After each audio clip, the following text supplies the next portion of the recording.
Të nderuar miqtë, veri u sporti me drejt përse drejti nga stadiumi i ri i Vorrës, një impiant në të vërtetë, mund të themi bashkëkohor, një stadium më i ri i futbollit shqiptar. Kam këtu kolegun të minjor Isa Halili, gazetari i rrjetës së sportit, i cili ndjek momentet me të spikatorët e superiorës sot në Vora Vllaznia.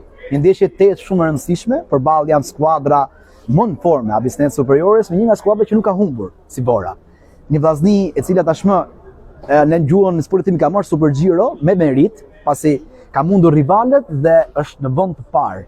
Një Vllazni edhe pse e mbylli 2025-ën jo në pritshmëritë e veta, tashmë është në rrugën e duhur dhe me një trajner si Edi Martini që njeh mjaft mirë ambientin, dhe me futbollist me kualitet, jo vetëm Pekin Balaj, por kur përmend emra si Bajrama, emra si futbollist si Kallaku apo dhe Krymi, pa përfshirë dhe emrat e Prapavijës, shumë lojtarë shkodran aty që e din mjaft mirë peshën e kësaj skuadre, e bëjnë të destinuar për që një nga favoritet kryesore që pas 25 vitesh në Shkodër të rikthehet ai titulli që ai shumë e do ai qytet që as më pak as më shumë për Shkodra, qyteti i parë ku futbolli lindi në vitin 1990. Dhe feston pas pak ditësh edhe përgatitur me 16 vjet shkurt.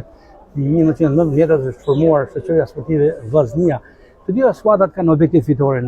Kush mendon se është më afër sipas jush? Shikon, fakt skuadra që do të provoj më shumë e destinuar për të fituar për shkak edhe të rivalitetit, por edhe asaj që ata kanë prodhuar deri tani, është vërtet të dyja i duan maksimumin, barazimin mbase askujt nuk i pëlqente, do të jeni ndeshje totalisht e hapur, me një Vllazni që natyrisht është favorite për të marrë 3 pikët këtu, por Vora ka treguar që mund të fitojë dhe mund të marrë rezultat ndaj çdo kundërshtari, pasi edhe ekipi Arjan Bellaj ka një përbërje lojtar që të gjithë duan të tregojnë si e tyre, si Kasalla, futbollist si Kashari, dy ish, si Dejan Sheji apo dhe Repaj, por pa harruar edhe vlerat e futbollistëve të tjerë, të cilët luajnë për hir të parë në Abisnet Superiore, janë të ri, të talentuar dhe gjithë duan që ta kenë trampolin këtë sezon që në të ardhmen të afërt ata të tregojnë veten e tyre pse jo në ekipet më prestigjioze të Shqipërisë, por edhe për te kufive të futbollit shqiptar. Kolegu Halil, tradita e këtyre lidhjeve të drejtë për drejtë është edhe një parashikim të rezultatit me shifra. Unë mendoj që ndeshja mbyllet me rezultat 1-1. Me golat e shënon Kallaku, shënon Kasalla.